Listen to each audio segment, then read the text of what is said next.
जय जिनेन्द्र बंधुओं, लीजिए पेज नंबर 86 संस्कार मंजूषा का वाचन का आज 40वां दिन। गुरु माँ विज्ञानमती माता जी की उत्कृष्ट पुस्तक है संस्कार मंजूषा। पूर्वार्ध का हम वाचन कर रहे हैं। गर्भवती होने के समय में घर के सदस्य विशेष रूप से महिला वर्ग गर्भवती महिला से ज़्यादा टोका टाकी नहीं करी, क्योंकि हर स्त्री को प्रथम बार गर्भवती होने पर संकोच के साथ साथ डर भी रहता है, इसलिए थोड़ी सी वेदना भी उसे बहुत भारी अनुभव में आती है। अतः यदि वह काम थोड़ा कम करे तो उसे शांति से समझावे, छोटी छोटी बातों में उसकी आलोचना नहीं करे। कुछ ही दिनों में उसका आलस अपने आप समाप्त हो जाएगा।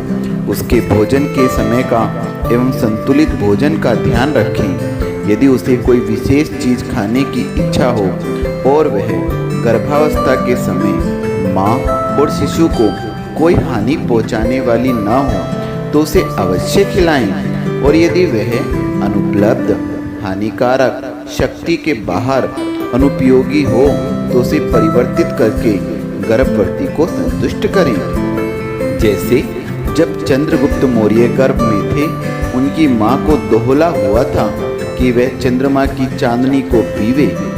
यह इच्छा यद्यपि सामान्य रूप से पूरी होने के योग्य नहीं थी, फिर भी चाणक्य ने अपने बुद्धि बल से झोपड़ी के छप्पर में छेद कर चंद्रमा को प्रवेश करा दिया और जहाँ चांदनी आ रही थी वहाँ दूध का पात्र लेकर चंद्रगुप्त की माँ को पीने के लिए बैठा दिया।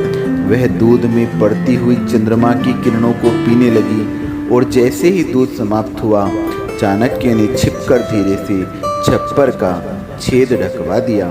माँ को संतुष्टि हो गई कि मैंने चंद्रमा की चांदनी को पूरा पूरा पी लिया है। आप यह नहीं सोचे कि क्या चंद्रगुप्त की माँ छोटी बच्ची थी, ना समझ थी? क्या इसमें इतनी बात समझने की बुद्धि नहीं थी? नहीं, चंद्रगुप्त की माँ बहुत बुद्धिमती नारी थी, लेकिन स्त्री को जब दोहला होता है तब वह बच्चों जैसी ही हो जाती है। बच्चों जैसी जिद भी कर सकती है, तो बच्चों जैसी बहकावे में भी जल्दी से ही आ जाती है, क्योंकि उसमें माँ के मन की अपेक्षा गर्भस्थ शिशु के मन का विशेष प्रभाव रहता है। इसी प्रकार आप भी विवेक से काम करें, लेकिन गर्भवती को संतुष्ट अवश्य करें। यदि गर्भवती को किसी विशेष संत के दर्शन, तीर्थ यात्रा आदि की इच्छा हो तो अपनी शक्ति के अनुसार अवश्य करवाएं। अर्थात गर्भवती को गर्भस्थ शिशु के प्रभाव से जो भी विशेष इच्छा उत्पन्न हो उसका ध्यान रखें।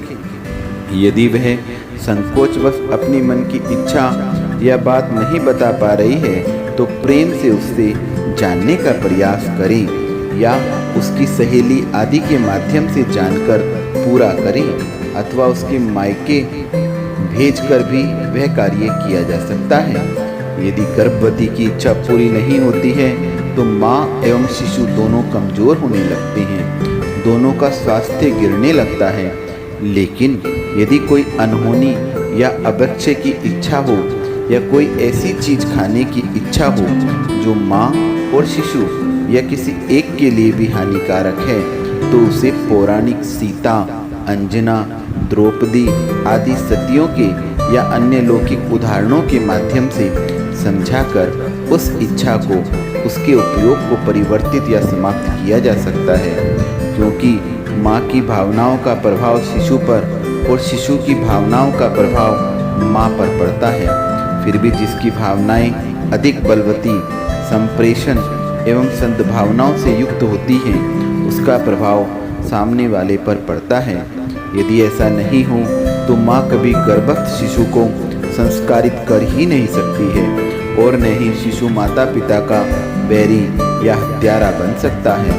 अतः गर्भवती को भी यदि गलत भावनाएं उत्पन्न होती हैं तो उन्हें सुधारना चाहिए एवं पारिवारिक जनों को उनके सुधारने में अपना पूरा सहयोग देना चाहिए। पारिवारिक जन गर्भवती के मनोरंजन एवं रुचियों का पूरा ध्यान रखें। यदि उसको अधिक मजाक पसंद नहीं है तो उससे मजाक कम करें, क्योंकि जिसका मजाक पसंद नहीं होती है उसको छोटी सी बात का भी बहुत जल्दी बुरा लग जाता है। बुरा लगने से संक्लेश उत्पन्न होता है, जो गर्भस्थ शिशु को भी संक्लेशित करता है। आप गर्भवती को कभी भी कार्य करने के लिए मजबूर नहीं करें। अनावश्यक डांट फटकार से टेंशन नहीं करावें।